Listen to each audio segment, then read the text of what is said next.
Hello everyone, welcome back to Citizen Sleeper. In the last episode we finished the main game with the exception of one drive to improve the overlook with Tala, but we'll be taking care of that kind of as we go.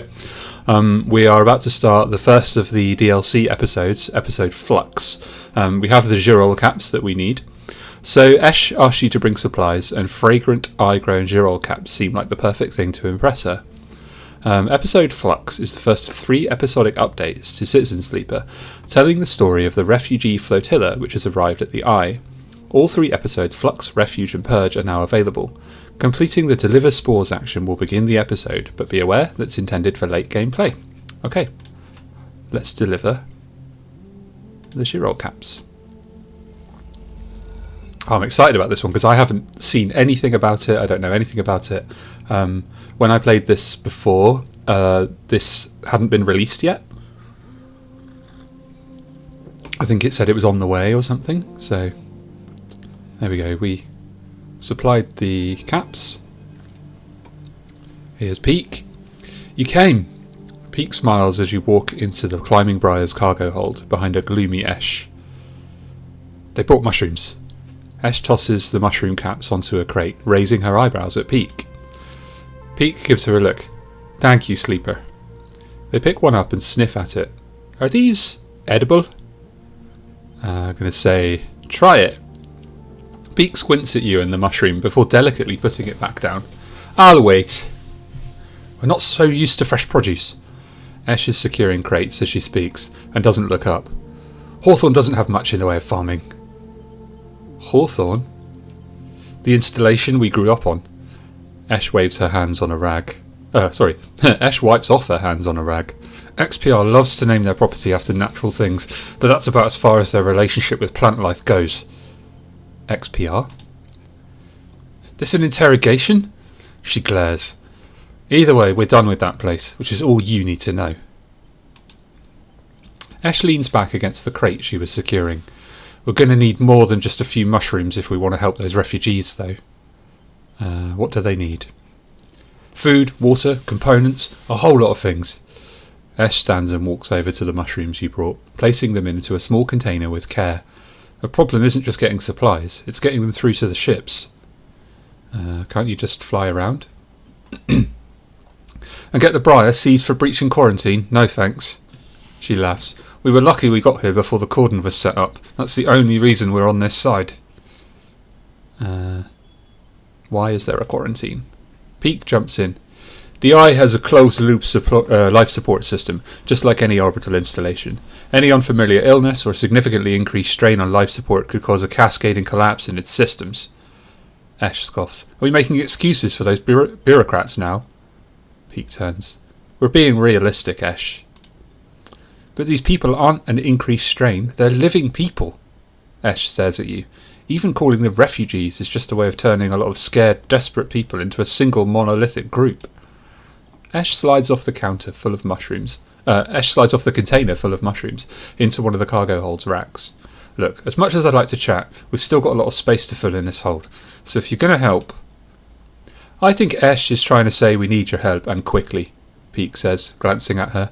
The refugees behind the cordon, they won't be able to hold out indefinitely. We need to get supplies to them in the next 1-2 cycles, or... Eshe steps forwards. Or Havanage will have to bear the responsibility for whatever happens next.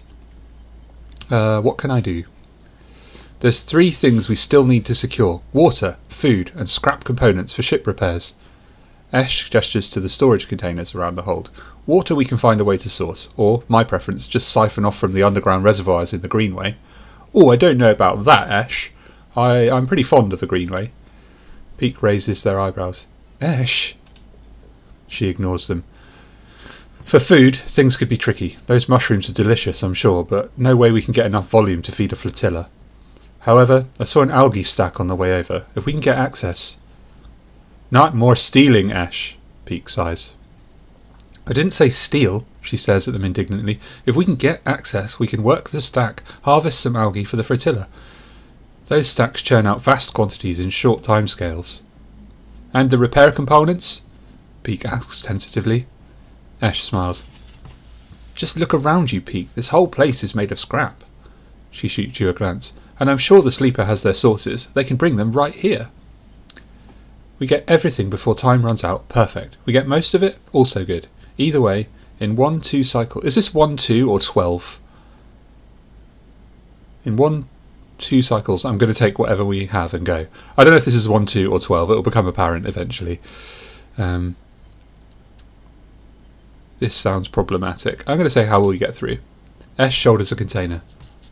I thought I'd leave that up to you, Peake. They flinch. Are you serious? Eshe, I know we said we would help the Flotilla, but at what point... They stop. Take a breath. Take this seriously, Eshe. I don't know the first thing about breaching a quarantine cordon. Maybe not. Eshe looks at you. But they might. They slipped out from an S&Art facility, didn't they? Plus, they've been here longer than us. You're always trying to get me to find help. Well, here it is. She gestures at you. Help. I am a gifted escaper. That is true. Peake glances between the two of you. I swear to...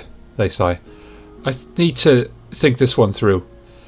Meet me at the cordon in a couple of cycles, Sleeper. Maybe we can figure something out. Meanwhile, Eshe meets your eye. You can help me acquire the supplies. Discreetly. She smiles. We have to keep this quiet. Keep Havanage out of the loop. Once they get suspicious, this is all over for us. This is over for all of us. This all suddenly seems a little too real. Too dangerous. You've only just found your feet on the eye. This is not a time for causing trouble. Oh, I'm not too worried. Haha. Come find us. We'll be out there trying to pull this all together. Eshe goes to the back of the hold to start packing another container. Peake, come help me. Peake glances back at her. Sleeper, look. We didn't choose this either. They lower their voice. Help us finish this. We've set up a base camp on the Broken Spoke. You're welcome to rest there in any of the carts while we work on this. They smile. We're in this together. Peake! Eshe shouts, and they walk back into the hold to help with the container. As you leave the climbing briar, you look out at the broken edge of the eye's ring, where Havanage's cordon blinks with tiny red lights. What are you getting yourself into? So it was 12 cycles, right, not 1-2. Glad that's cleared up. So let's have a look at our new house, Briar Base Camp, Spacer Staging Ground. Okay, so we've got all the stuff that we'd expect to see. Self-repair option, sunbathing, inject stabilizer. That's cool. So we can leave this. And we need to gather resources. So let's track Flotilla aid. Eshe and Peake need help gathering supplies for the refugee flotilla quarantined past the wastes. Will you help them? Bring mushrooms to the briar. Gather food, scrap and water. Okay. So here's the reservoir. Here's the algae stack. And then scrap. I mean, I can just get scrap from working the wastes, right? So gather scrap.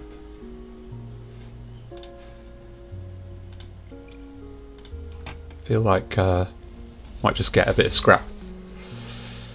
Let's re-roll these. Oh, ha, nice. Let's try this one. Scrap components. I've got a couple of scrap components there. I'm now starving. Let's just try this. Whoops! I lost some condition. That was not a good. That was not a good way to handle that. So let's go sleep actually in the dorms. We'll wake up right next to the mission things here.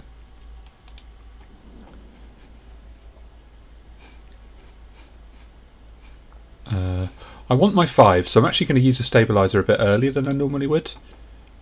And then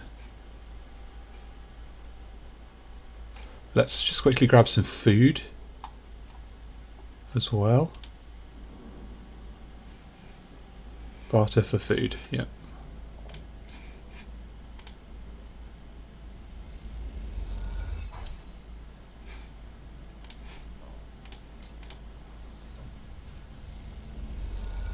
Okay, so we're not starving to death now. Let's end cycle here.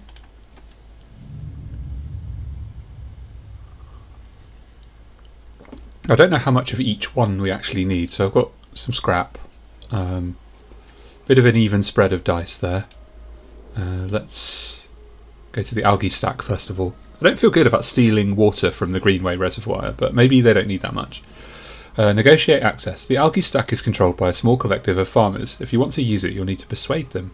I think I'm part of that collective already, but let's... I've got +2 here, so let's use these 3 years first. Cool.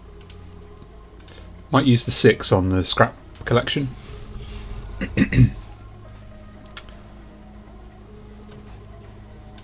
Try this one.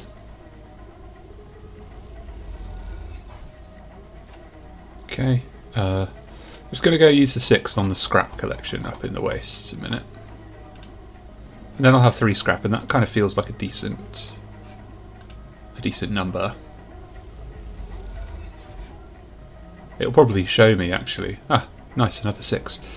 Let's go and negotiate the last of the algae stack.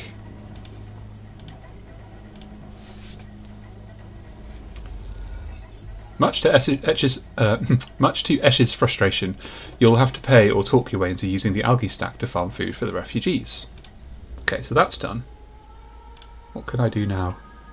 Algae growth. The algae takes time to grow, and each cycle more can be harvested from the stack. Patience is required.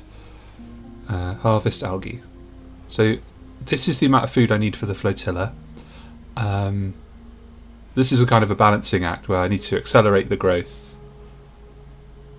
And then I can harvest. I need to keep doing it until I fill up this timer. Okay, well that makes sense to me. Let's just take a look at the water one and see what that's all about. Hack sensors. The reservoir is monitored by a web of sensors. Hacking them will reduce the alert level of the system and keep you from getting locked out. Havanage alert. Havanage have installed a complex sensor array to monitor the reservoir. Trip this and the whole place will go into lockdown. Water for the flotilla. Eshe needs tanks and tanks of water if she hopes to help the flotilla. Anything less is worthless to her. The only way for Eshe to get enough water together is to siphon it directly from the station's reservoirs. Havanage will not be pleased.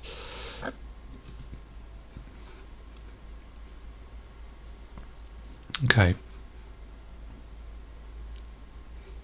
Right, okay. So I siphon water, and then if the Havanage alert goes up, I need to try and bring it down by using this one. Understandable. So I think we kind of need to balance all of these and do them all at once. Let's go up to the Climbing Briar and see how much scrap they actually need. 8. Okay. Interesting. This is actually quite... Oh, I need to have the full 8 before I can do anything. Right, okay, so we've got a lot of stuff to balance all at once, which is going to be fun. Let's end cycle.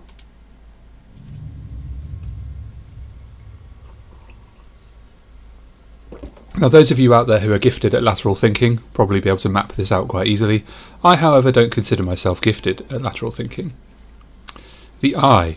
As you leave, you find a note pinned on the outside of the door.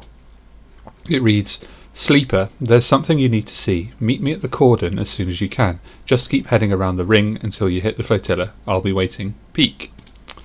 You pocket the note and glance around the corridor. Looks like you are doing this. Time to make a plan. Okay. Where was I supposed to meet him?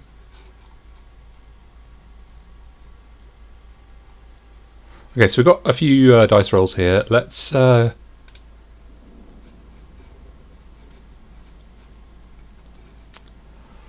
accelerate the algae growth.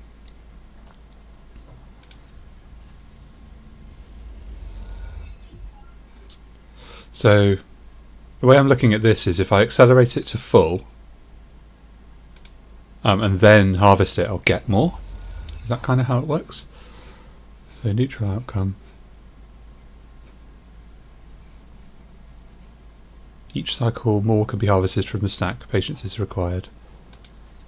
Okay, let's re-roll these. Sorry, Cool. I don't have an answer for that. And then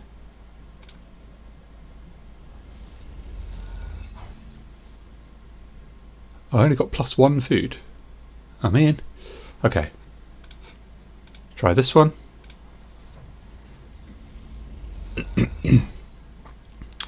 Okay, and this one, and then next cycle I think I'll get started on the water. Right, cool. Yeah, that absorbs a lot of resources. Now, where was it that Peake said he wanted to meet us? Was it over here?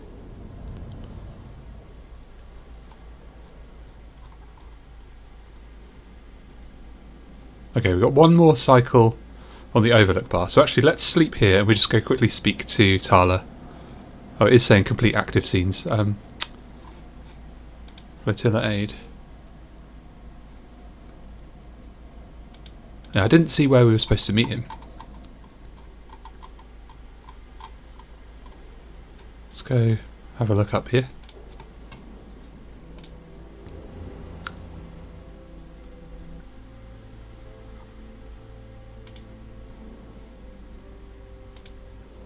Oh, I keep calling him as well. Man, I'm so bad at misgendering people during this playthrough. They are them. I think it's because I'm doing his voice. I've done it again. Doing their voice with my voice, and my voice is obviously quite male presenting. So I will try and police that a little bit better. Now, where have I got to see them? Peake's plan. All the supplies in the world are nothing without a plan to get them into the flotilla. That's Peake's part in this. Briar's hold. The flotilla needs food, water and components. You might not be able to get all of them, but Eshe will take what you can get. Okay, it looks like I need to do scrap first. Okay. Complete active scenes. Right, there's something out there that I can't see. Is there a way for me to see the chat log?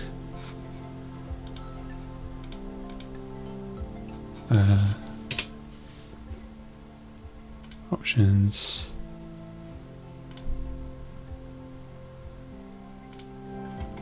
Okay. Oh, he's up here, look. Peake, cautious spacer. Right, they. Sleeper. Peake catches your attention from the shadowy corner they were leaning against. Any trouble getting up here?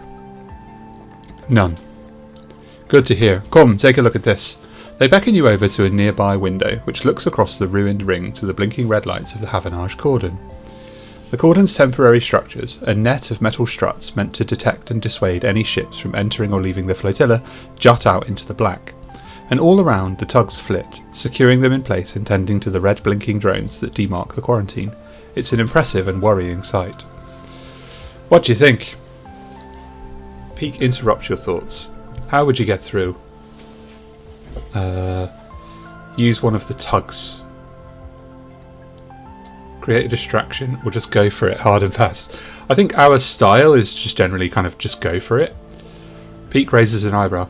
Not exactly what I was expecting, as that would surely end up with the Briar being quarantined, but it would get us through.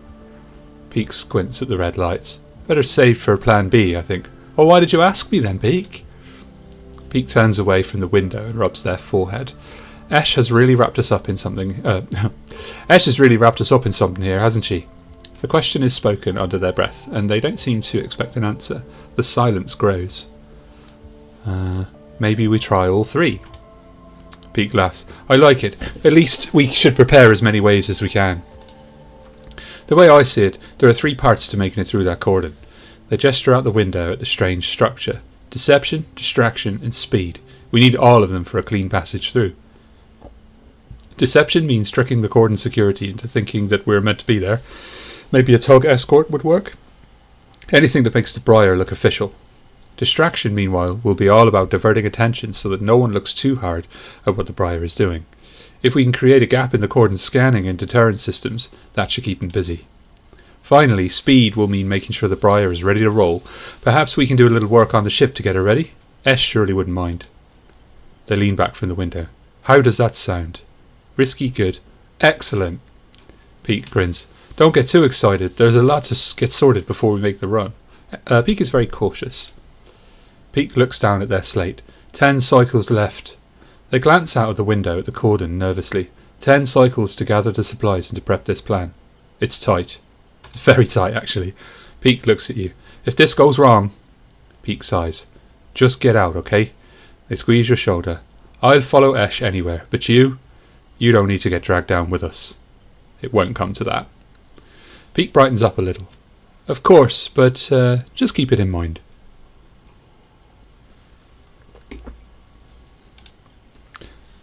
Let's get to it. Peake stretches. I'll tell Eshe about the improvements to the Briar, and the rest, let's explore the cordon as best we can and look for openings. I have no idea what guardian angel sent you to us, Sleeper. Peake smiles, but I'm very glad they did. Alright, so we have a new drive. Breaking quarantine. Peake will need you to scope out and execute a safe path through the cordon for Eshe.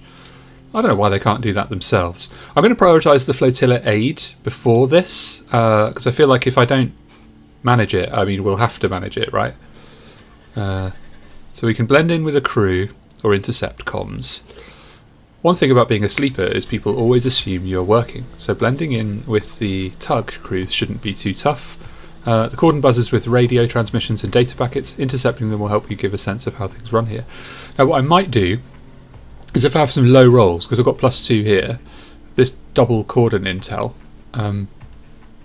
I might use that like once a day to boost this up, and use the rest of my dice to get what I need. So first of all, let's go eat. Let's go all the way down past the Greenway. We'll go to Memphis, grab some mushroom stew.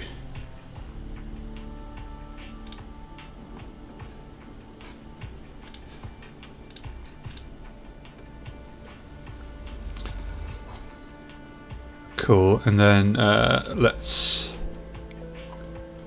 sleep down in the container, slumming it a little bit. End cycle. Now I'm going to have to be super careful and kind of engage my Slay the Spire brain here, because I've got water, algae, scoping out the plan, and also getting scrap. Now what I can do is exploit my scrap allowance if there's a ship in dock, which there is. So in fact, let's buy as much scrap as we can. Now, for once, I don't want a ship mine fragment. And this means that we can save our dice for the algae and stuff. I'm glad I took that money off of Ankita now. I knew it would come in useful for helping people. So we've got 3 ship mine fragments. Do I want to fabricate a ship mine? Play the exchange.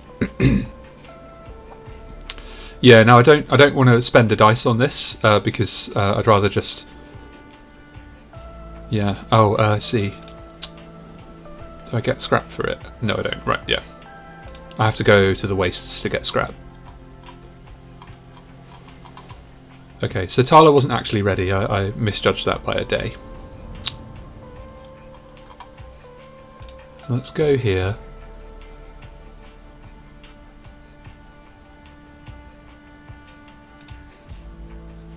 Let's accelerate growth.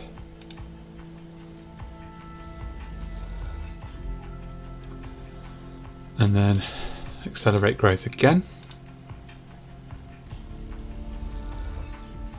Cool. Reroll. Put that one in there. I really just want to get this one signed off so I can go work on the water. And then all that happens is I lose energy if I mess this. No, the algae growth goes down. So let's go see what the water option is. And then let's have a look at the scrap. So this is all about the Havanage alert. This has got danger attached to it because it reduces your condition. Let's go have a look at the scrap. Whatever is the least risk with these 2s, really.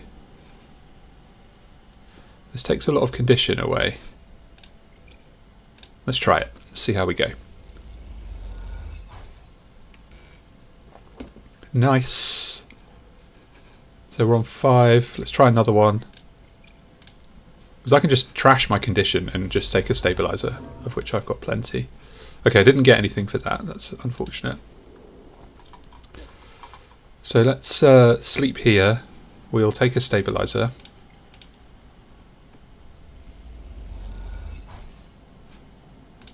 In fact, let's just also eat as well. How are my mushrooms coming along? I can harvest them. Okay. I want to get those club caps and then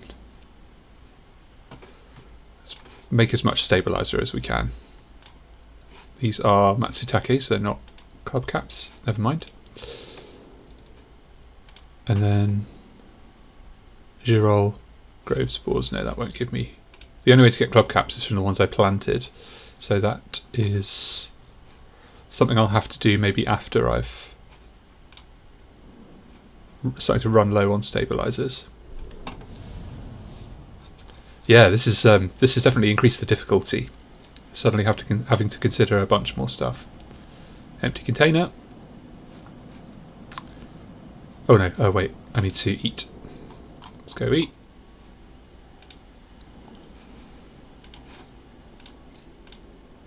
It's working through my stock of chits quite quickly as well, buying all that scrap. Now can I still get a meal here or something? Bar shift. No. I don't want to spend the dice on that. So let's sleep here. And then tomorrow we'll be able to talk to Tala and kind of get that drive signed off.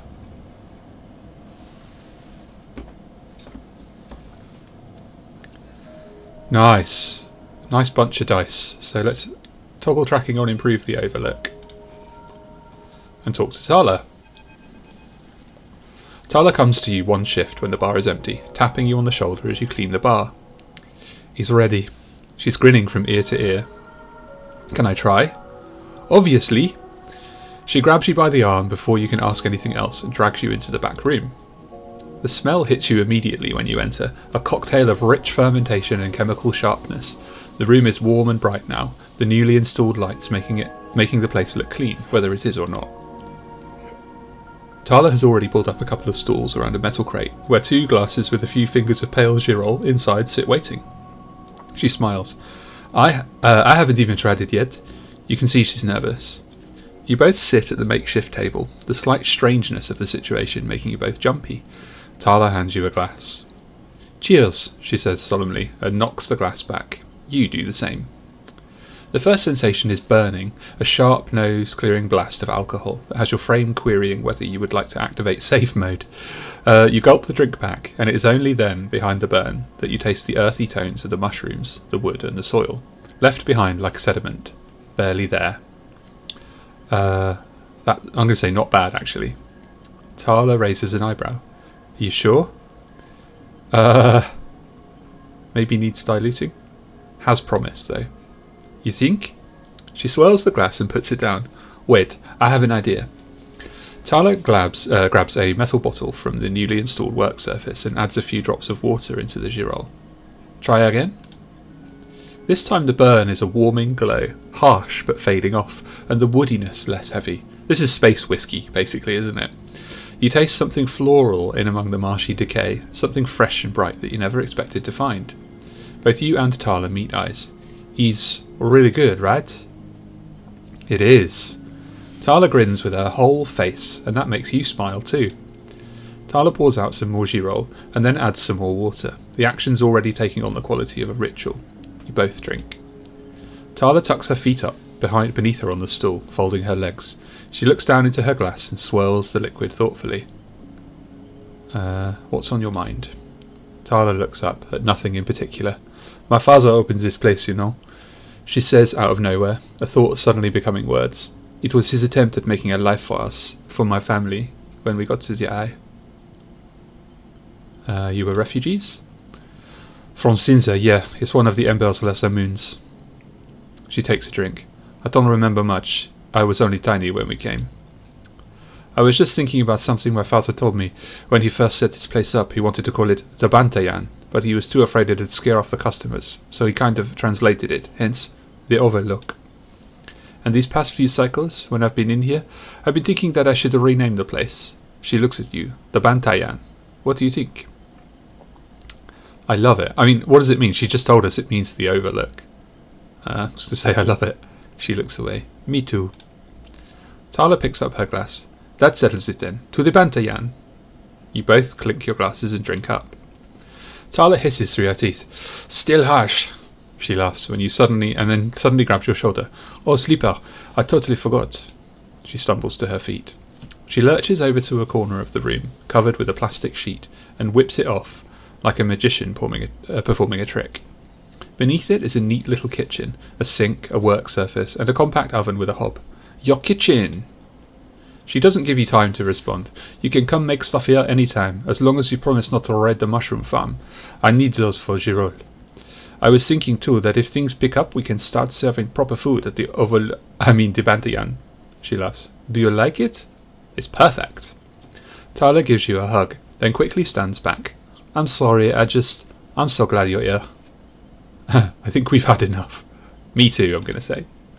As Tala tidies away the glasses, you inspect the kitchen, checking that it all works. It's small and salvaged, but after what you've had to put up with, it feels like a dream come true. Later, when she's done for the day, Tala comes back through to the bar, and you share a glass of the good Girol, the one she didn't distill. And this time you talk about nothing in particular, sharing stories about regulars or discussing the best place to eat on the Eye, which, after everything that has happened, feels like a nice change of pace. When it comes time to leave, you promise to cook for Tala, and agree to let her know which shift you'll be working in the coming cycles, and then slip out into the cool of the rotunda. And in this moment you feel, for once, at home.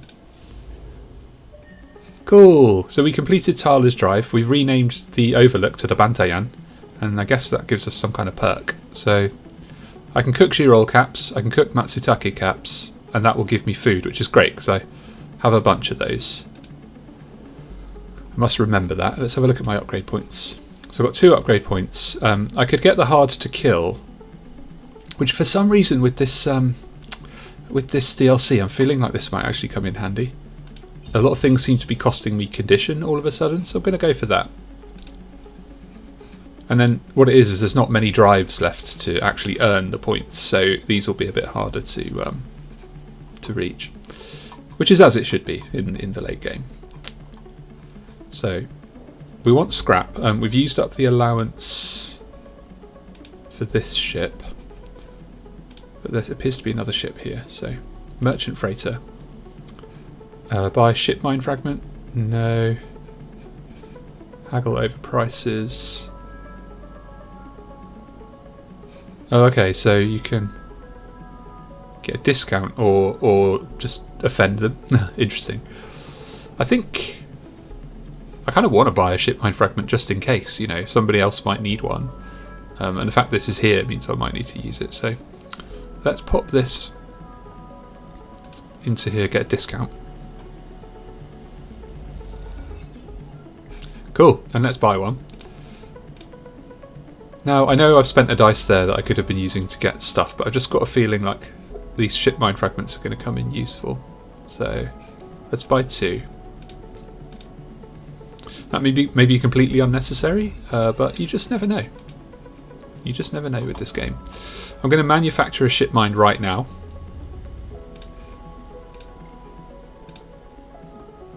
And so I've just got that in my inventory if I need it, and I've got 2 ship mine fragments. Maybe someone will need a fragment or something like that. So we're going to track the Flotilla aid and then get back over to the Greenway. I've got full condition, full hunger, and 4 dice. So the algae stack is fully grown, which is great. So let's get some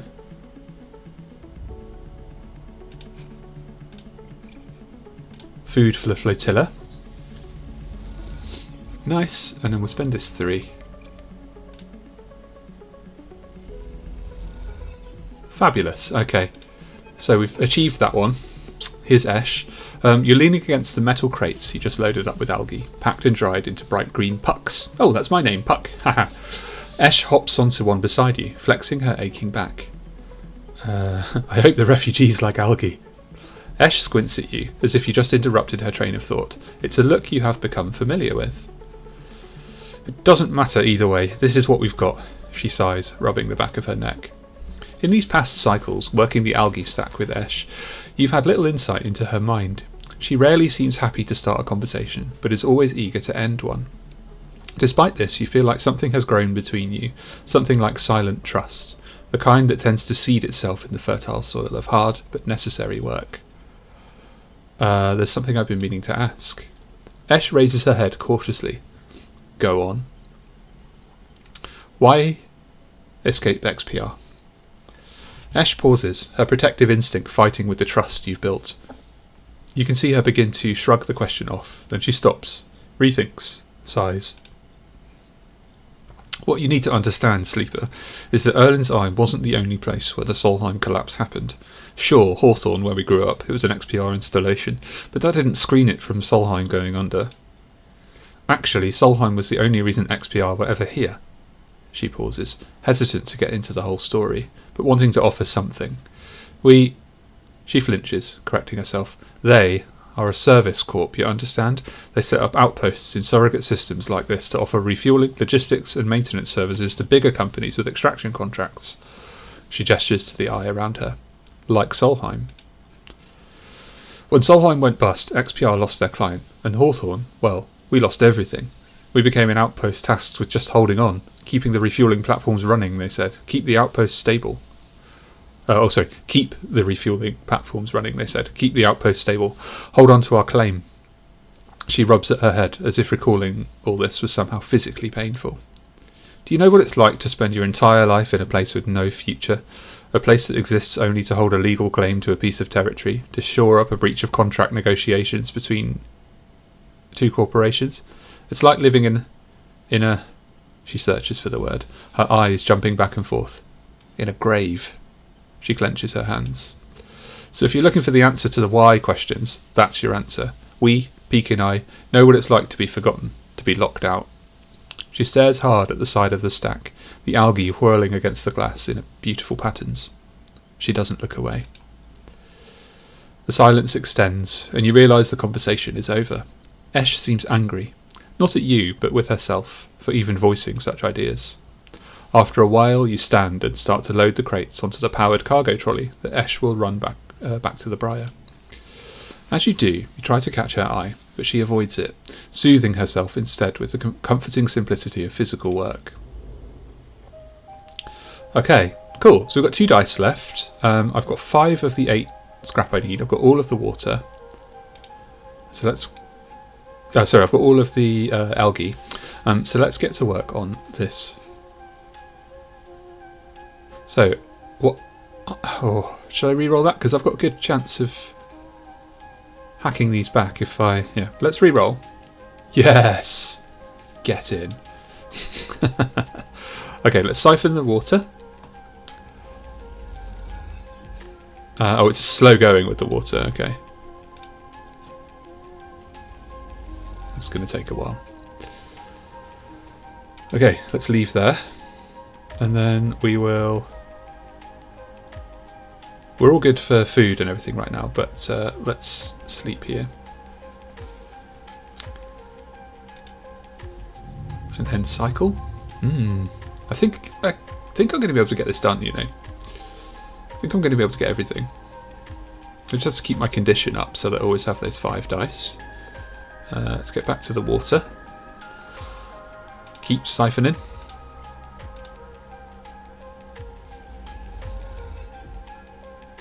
And I can keep these low ones because the +2 here means I've got a strong chance of, you know, hacking that back. In fact, let's... Oh no, because then I'll have to burn a die. Yeah, that's tough, isn't it? Let's just try the 4. Okay, Havanage alert's gone up. Whew. This is actually quite tense. It's quite tense indeed. Okay, Havanage alert's gone up, but then it shouldn't go up for these ones, so then this means this will get done tomorrow. Random scrap item, so actually the scrap's gone up, that's great. Everything's coming up, Millhouse. Fantastic, right. To increase our food, we're actually going to go over to the Bantayan, what was the Overlook. and make some matsutake.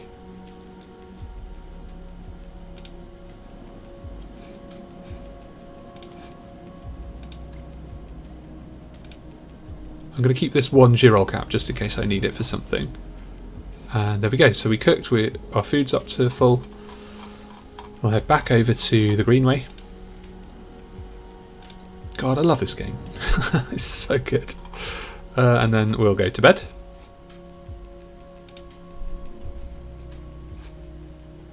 End cycle. Now, I don't think it's going to happen in time, but if a ship came in, I could just buy the remaining 2 caps. To that end, I'm just going to go and see how much time I've got left. I've got 6 days left. Alright, that's good to know. So let's get back on the water. Let's use this for boost to a 5. This should be enough. Alright, we're done. Continue. Tucked into a service corridor deep below the reservoir, Eshe is double-checking the seals on the water tanks loaded onto the motorised trolley. Though you are far enough away from any thoroughfares not to worry about being overheard, you still both speak in hushed tones. All good, I'm going to ask. Eshe nods silently and hits the ignition on the trolley to start it moving. You take the other side of the trolley and walk it up the wide service corridor with its flickering lights and Solheim detritus. You doubt it gets used by Havanage. At least that's the hope. You glance across at Eshe, her face a mask of determination as she guides the trolley along. Maybe some conversation will make this journey go a little easier. How did you meet Peake? Eshe pauses, a little surprised by your question. She glances back down the tunnel, but in this deserted passage she can hardly keep up the pretense of silence. We grew up together, she answers quickly, and turns back to the trolley. But she can tell you're expecting her to add more. She seems to gather herself for an answer, not wanting to ignore you, but trying instead to get her answer straight in her head. Our outpost, Hawthorne, is not an easy place to grow up. The administrators keep a tight hold of everything. She rolls her eyes, even though they are trapped in the same decaying installation as everyone else. Peake, she pauses. Peake found it harder than most. She pauses again, judging her words. I stepped in to help them out. Silence descends again, but you can feel the wheels turning in Eshe's mind as the creaking wheels of the trolley take you along the corridor. Peake isn't the most practical of people. They used to be, well, they needed someone to teach them to look after themselves, stand up for themselves. That was me. She smiles. After that, I couldn't get rid of them. Eshe stops talking, but you see her eyes have lit up, and you imagine she's recalling some moment or other from her and Peake's past. You both reach a wide bulkhead doorway and have to stop to shimmy the trolley over the edge. When you're done, Eshe turns to you. I'm good from here, head back. And with that she is gone, moving off into the dark tunnel ahead. You watch her go and then turn around and walk the distance back to the staircase you entered from, the tunnel humming around you as you do. Oh my god, I've just had a thought. What if these two are saying they're going to help the refugees, but then they just fly away with all the stuff to go back to their installation? Interesting. As you walk, you try to piece together Eshe's past, but all you have are glimpses of a person she once was. She seems to prefer it that way. Okay, so we've got the water, we've got the algae. Now we're just going to get the scrap. So we've got +1 on this, so I'm just going to use my 5 and 6 probably. Cool.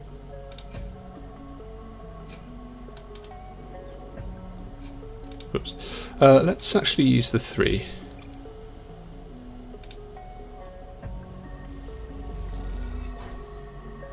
Cool, I used up some energy. I've got all the scrap. Now, before I go and actually give them the stuff, I'm going to spend a bit of dice energy on this. So let's spend our 6 here. Called an intel. And then let's re-roll. Cool.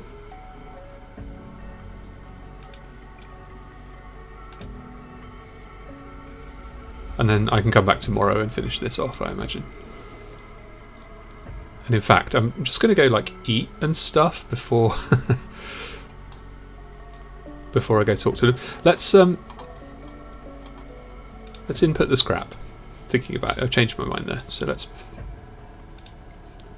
input the scrap. So we've got everything for Briar's holds. Continue. The Briar. This is the Briar here. Look, little shippy ship. You look over the pile of scrap components lying in the Briar. You look around. The bay is empty. Eshe and Peake either elsewhere or on the station, or on the bridge a couple of levels up. You begin sorting through the pile, separating out useful components and boxing them by use. You don't recognise everything you find, but before long you get into the rhythm of sorting. As you do, your mind starts to drift, your attention being drawn into the dark corners of the bay.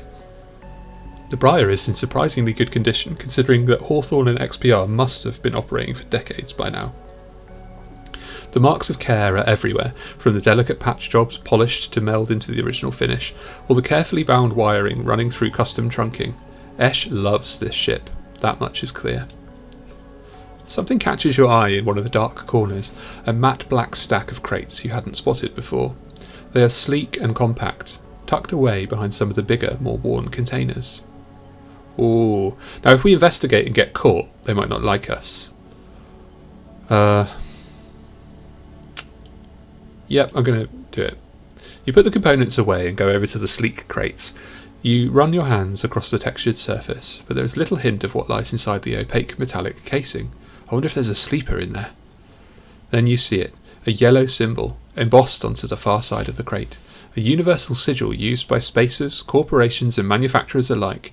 It's one you've seen throughout your time as a sleeper. Its meaning all too familiar. Explosive contents. You hear a hiss, and Eshe comes up through the bay's lock. She barely registers your presence, nodding at you as she passes. Sleeper? She busies herself with some task at the back of the bay. Now, I kind of want to see where this goes, and I feel like if I ask about the crates, they might spook them and fall out with me, so I'm going to finish the job. With Eshe in the bay as well, the atmosphere shifts, and you suddenly feel watched. You quickly finish up the sorting and slip out, waving goodbye to her back as you do. Cool, so we've got an upgrade point.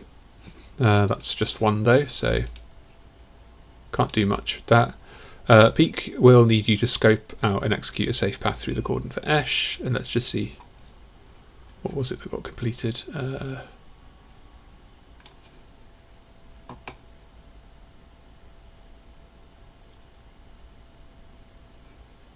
Can't remember what the drive was called.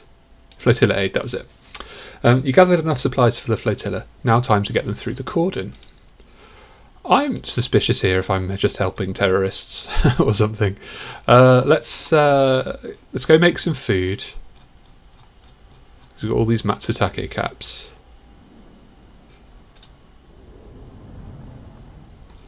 And then tomorrow I might invest a dice in getting some spores. Just so I can plant some more mushrooms.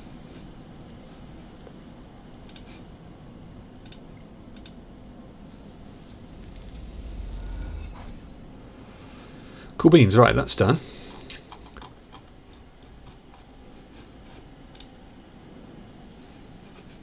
Okay, yeah. I don't need more scrap items anyway, so I'll go over to here. We'll go sleep.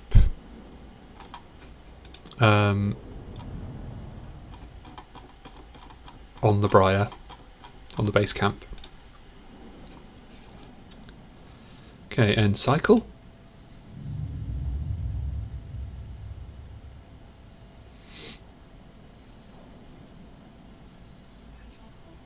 So I've got 4 dice. I think probably actually won't go and get some spores just yet, because I'm okay for kind of everything I need.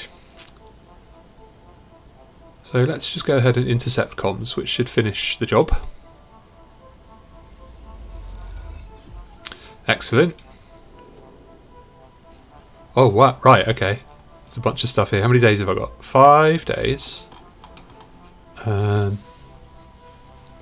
Crew canteen. Right. Tug escort. Okay, convince a crew.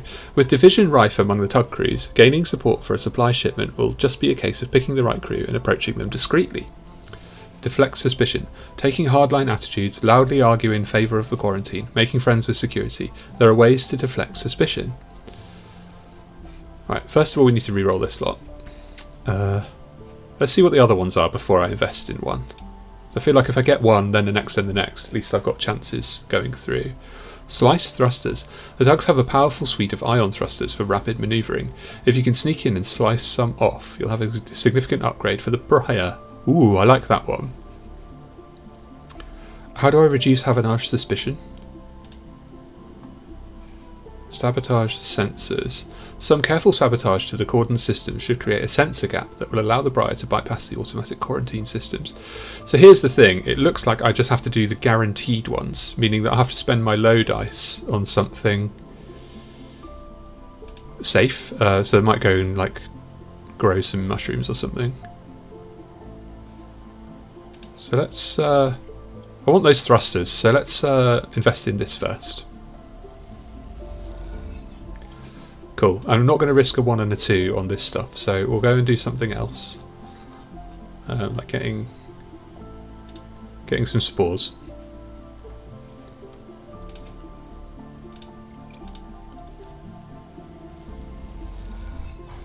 Cool.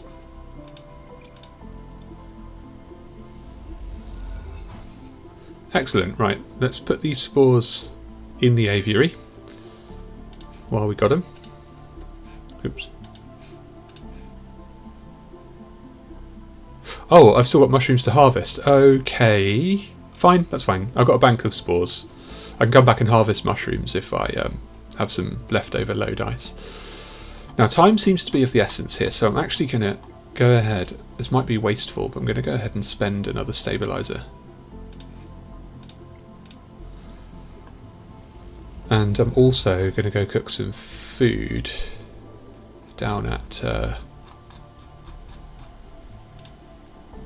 the Bantayan.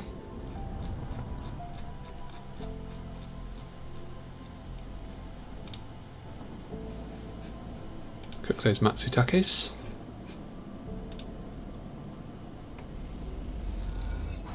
Cracking. Right, so that's us all fueled up. Let's get back to Briar Base Camp.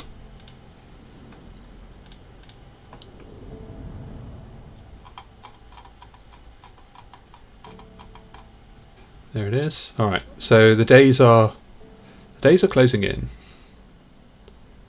But I feel like, yeah, if I just at least get one of them done, maybe two, then I've got a chance, you know. I'm not sure if I'll actually be able to get all three done, but I've got some nice high dice rolls, so that's reassuring. Which one was I working on? I was working on the thrusters, wasn't I? In the hangar. Yeah. Right, first we'll put the 6 in there.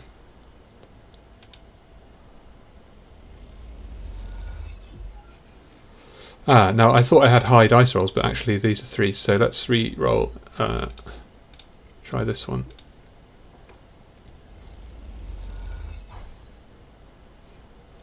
Oh, the Have a Nice Suspicion went up. Oh no. I've fluffed it a bit. This has got +2, so I can deflect suspicion. Okay, I can deflect suspicion if it goes up again. So let's take a risk here. Let's pop this one in. And if the suspicion goes up, I can spend this on deflecting it. Cool.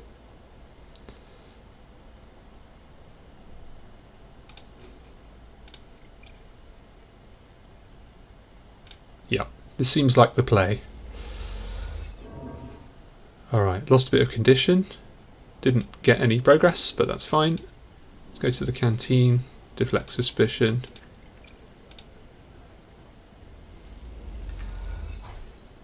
God, it went down by 1. Okay. Alright, let's go sleep again. This is harder than It's harder than I realised it was going to be. Maybe I should have gone for a different one than the tug. Drone. A rapid burst of movement catches your attention. A drone, its fins adjusting as it hovers in place, floats in the corridor. Hello. The drone shifts a little but does not respond. The drone buzzes closer and a voice gurgles out of its speaker, distorted and strange. Sleeper, come to the cordon. We need to speak. Who is this? The drone clicks and whirs and the recording starts playing again. Sleeper, come to the cordon. We need to speak. I'm definitely going to inspect the drone. You move closer and the drone bobs away to a safe distance, but as it does so, you see the HA of Havanage emblazoned on its side. Could this be Feng's drone? Satisfied it has delivered its message, the drone rotates and accelerates away as rapidly as it arrived. You stare at it as it disappears from sight, hoping for some insight that escapes you. To the cordon, then. Interesting. Right, I've got 3 cycles to get this done, so I want to grab this upgrade first. Cool, and then I'm going to spend my 6 on deflecting suspicion. Or maybe I should actually no, because from an action economy point of view, that might. I'm not sure. I'll think about it. So here's Peake. Peake grins as you pile the ion thruster sets onto the motorised trolley in a derelict loading bay. I borrowed this from Eshe. I barely know how it works. They seem giddy at the idea of stealing the ship parts from Havanage. I thought you worked for XPR. I did, but not as a repair tech. They help you heave the thruster into position. My speciality was computer systems. I mostly worked on keeping the protocols that ran the refueling platforms from totally decaying due to lack of use. There's a load of platforms in orbit of the moon Hawthorne is on, and Cinder itself. Eshe and I ended up having to head out to them regularly to work on them. Sounds technical. Peake smiles. That was the best job at Hawthorne. You get assigned a ship, you get to leave the colony for a bit. So much better than the outpost maintenance or canteen work. The only reason we got assigned it was that Eshe's mother is the administrator of Hawthorne, and Eshe managed to get my name on the list too. Peake looks for the trolley's ignition. Eshe is always saving me. They find the switch and hit it. The trolley starts whining. Peake looks at the thrusters. Eshe will install these. The Briar is her baby, really. Peake looks towards the bay exit. Truth be told, I was surprised she could bring herself to take it from her mother. Losing a ship?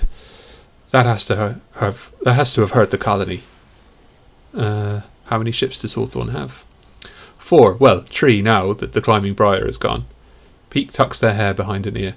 1 barely runs, so I imagine they'll have to reduce the number of fuel platforms they can actively maintain. Peake frowns for a second and then shakes their head. Anyway, screw 'em. Peake shuffles the trolley out of the bay into the corridor. They'll manage without the Briar. No choice.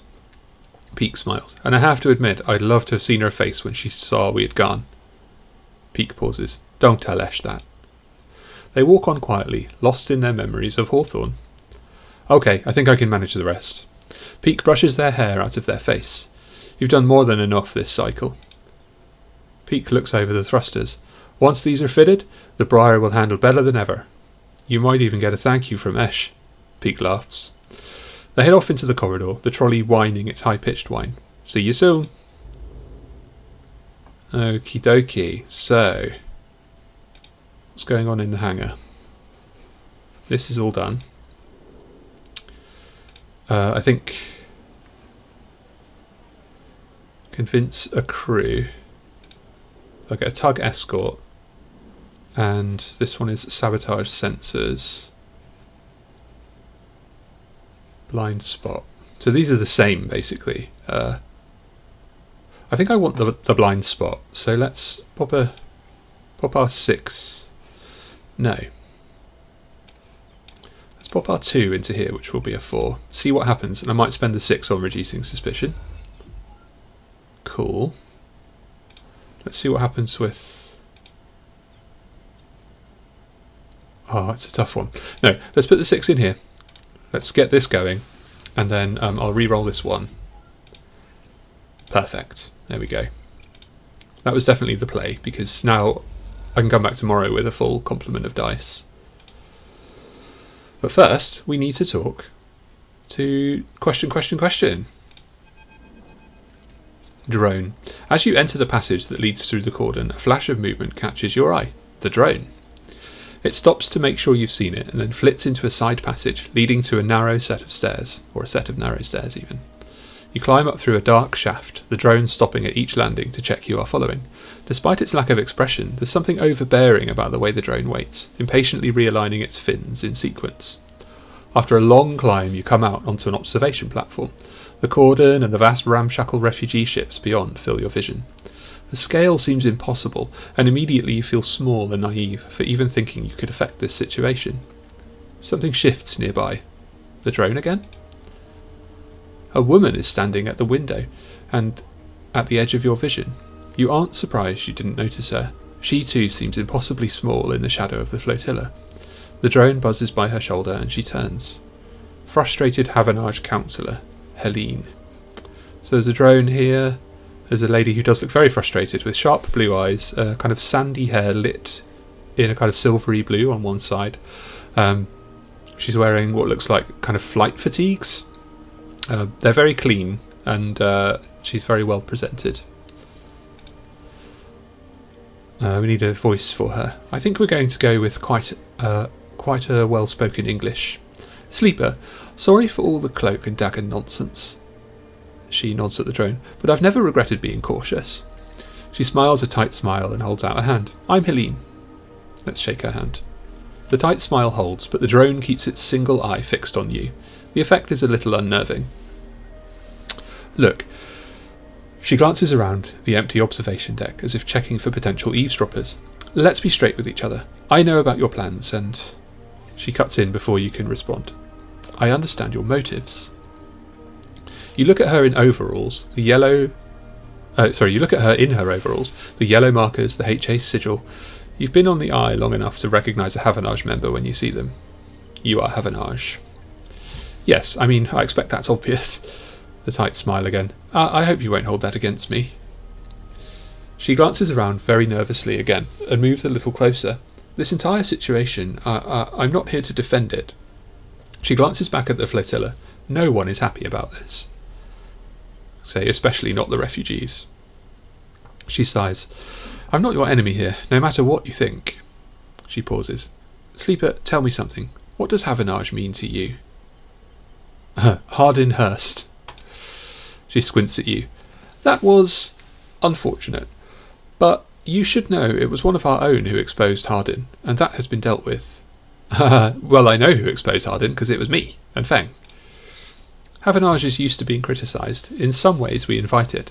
Our members are free to bring up grievances at any meeting, to propose new structures and approaches. She shifts her weight impatiently.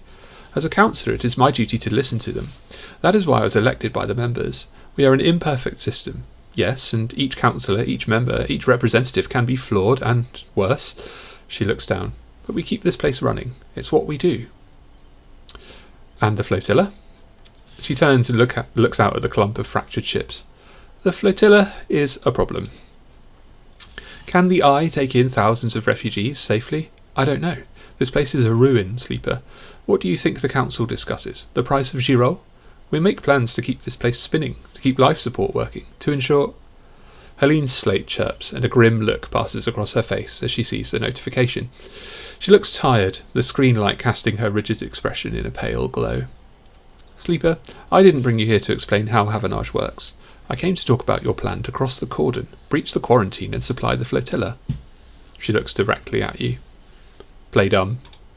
She smiles. Please, I don't have time for games.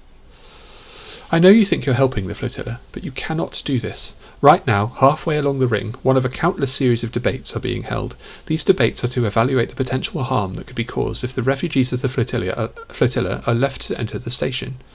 These debates are at a standstill. Helene walks to the window. Too many in the Havanage Council think of the flotilla as a threat. After recent events, a hardline group has emerged. Protective, selfish. They seek only to benefit the members. In their mind, the flotilla is a danger to life on the Eye. If you are caught crossing the cordon and breaching the quarantine, it will only strengthen the hardline councillor's case. Criminals who stole a ship from XPR, undermining the security of the station? She shakes her head. It's exactly what they want. The refugees need supplies. They do, and that's exactly what I want to give them. But unless the quarantine is lifted through a fair process, they will never get them. She sighs deeply. And those XXPR spacers you are running with, Sleeper? Do you know anything about them? More than I know about you. Yeah, we did find bombs on the ship. She looks at you pleadingly. Let's change that, Sleeper. Why do you think the refugee flotilla came here now? Something is happening in the system. Something is pushing people out of colonies and outposts that have survived since Solheim collapse. We need to be ready for whatever is coming. Ready to protect the Eye. I know the Eye means something to you. I know there's a reason you are still here. Help me protect it. Helene fixes you with a strong look. Persuade those spacers that this is the wrong move, that they will get caught and the flotilla will be locked down, that Havanage will be delivered into those with the worst instincts. Forget this suicidal supply run with the people you barely know. Help me fight for the Eye. Why don't you stop them? If I expose the plan, it's the same as if it goes ahead and they are caught. Every way I look at it, the Eye looks compromised, the quarantine justified. The hardliners get their scapegoat. Don't offer up the excuse the hardliners need to lock the flotilla out altogether, to persuade the members they are the safest pair of hands. She looks at you imploringly. Please. You look back at her and the flotilla behind, and sense a desperation in her plea. A notification breaks the silence. Shit. She rapidly scrolls through the pages of data. Sleeper, I need to go. She looks torn. Think about this, please. Talk to the spacers. Help them see reason. And she quickly leaves the observation deck before you have time to respond. You stay for a moment, watching the lights of the tugs in the flotilla, and wonder what it feels like to be on one of those ships, so close to your destination, and yet so far from it. And then you think of the Havanage Council chamber across the Eye, where the right of these people to find safety is being debated. You shiver, and then you too are gone, back into the stairwell and the cold dark below. Interesting. Okay. So, here's the situation. We've got 3 days to execute Peake's plan. We don't necessarily trust Eshe and Peake, and now this counsellor has come to try and talk us out of what we're doing, which would be a lot of wasted effort. I'm going to go over and eat down at the Bantayan. Let's cook these matsutakes.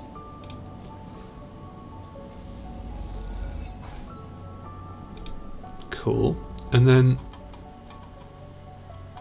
I'm actually going to do a scrap repair to keep my condition high. So let's sleep on the Briar base camp. Well, for now we'll just continue with the plan because it doesn't look like the stuff with Helene has given me an alternative thing, but maybe when it comes up time to leave, we'll have a chance to have a kind of confrontation with them or something. So we've done the thing where we cut the engine off. Alright. So let's end cycle here. I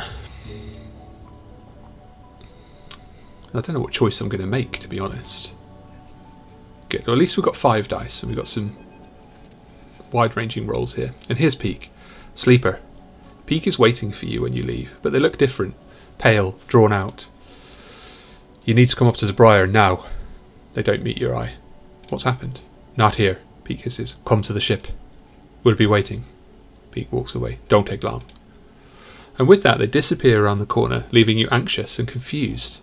That is the worst thing when someone sends you a text saying, we need to talk tonight, or that kind of thing, because you're like, could it be good or bad? And you just assume bad, and you just feel terrible until they tell you. So let's just see when the last autosave was. Yeah, okay. I think what we're going to do is wrap the episode up here, and then on the start of the next episode, we'll see whatever this sort of dramatic emergency is, and then try and work the next few sections of the plan. So yeah, thanks very much for joining me starting out this DLC content for Citizen Sleeper. As you know, I love the main game, and this one is proving to be very interesting and a lot more kind of challenging and more of a tangle than the the game that came before. If you enjoyed the video, please consider leaving me a like. It really helps the channel to grow, and it really makes me feel good. And if you want to, you can jump over to our Discord, Puck HQ. You'll find a link to that in the episode description. And you can come and talk all things Citizen Sleeper and various other games that I'm covering and that people in the community are covering. We'd love to see you there. But for now, have a lovely morning or afternoon or evening, wherever you are in the world, and I will see you next time. Bye for now.